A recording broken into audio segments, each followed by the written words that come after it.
ಗುರುಗಳ ಆರಾಧನೆ ನಡೆಸಿದಾಗ ಗುರುಗಳಿಗೆ ಪ್ರೀತಿ ಆಗೋದು ಅವರ ಉತ್ಸವ, ಪಂಚಾಮೃತ, ಬ್ರಾಹ್ಮಣ ಸಮಾರಾಧನಾ ಇದು ಬೇಕೇ ಬೇಕು, ಅನಿವಾರ್ಯ. ಇದಿಲ್ಲ ಅಂತಂದ್ರೆ ಏನೂ ಇಲ್ಲ. ನಮ್ಮ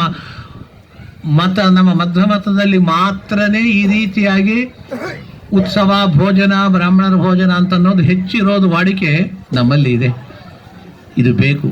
ಆದರೆ ಅದು ಪುಷ್ಟಿಯಾಗಿ ಫಲ ಕೊಡಬೇಕು ಅಂದರೆ ಜ್ಞಾನ ಕಾರ್ಯ ನಡೀಬೇಕದನ್ನು. ಭಗವಂತನ ಭಗವಂತನ ಮಹಾತ್ಮ ಜ್ಞಾನವನ್ನು ಪ್ರತಿಪಾದನೆ ಮಾಡೋದೇ ಜ್ಞಾನ ಕಾರ್ಯ, ಬೇರೆ ಏನೂ ಅಲ್ಲ. ಮತ್ತು ಜ್ಞಾನ ಕಾರ್ಯ ಅಂತಂದ್ರೆ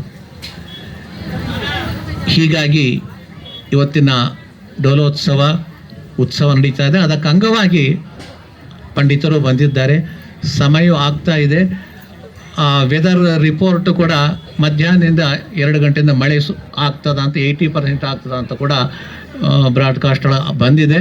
ಅದಕ್ಕೆ ತಕ್ಕಂತೆ ನಾವು ಈ ಜ್ಞಾನ ಕಾರ್ಯವನ್ನು ಎಲ್ಲ ಉತ್ಸವ ಚೆನ್ನಾಗಾಯಿತು. ಇದೊಂದು ಅಂದರೆ ಪಂಡಿತರಿಗೆ ಅವರಿಗೆ ಗಂಟೆಗಟ್ಟಲೆ ಪ್ರವಚನ ಮಾಡುವಂಥ ಕಳೆ ಇದ್ದವರು, ಅವರು ಪ್ರವಚನದಲ್ಲಿ ಕೂತ್ರೆ ಊಟ ಬೇಡ, ಯಾವುದೂ ಬೇಕಾಗಿಲ್ಲ, ಆ ರೀತಿಯಾಗಿ ಹೇಳ್ತಕ್ಕಂಥ ವ್ಯಕ್ತಿಗಳಿದ್ದಾರೆ.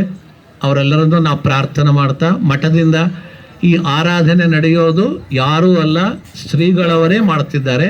ಸತ್ಯಾತ್ಮ ತೀರ್ಥರೇ ನಮ್ಮ ಮಠದ ಪರಂಪರಾ ವೃಂದಾವನ ಎಲ್ಲೆಲ್ಲಿಯೋ ಎಲ್ಲ ಊರುಗಳು ಪದ್ಮನಾಭ ತೀರ್ಥವನ್ನು ಬದಲು ಮಾಡಿಕೊಂಡು ಎಲ್ಲ ಕಡೆ ಸತ್ಯಪ್ರಮೋದರ ಆರಾಧನೆ ಪರ್ಯಂತ ಎಲ್ಲಿ ಏನು ನಡೆದರೂ ಅದು ಶ್ರೀಮಠ.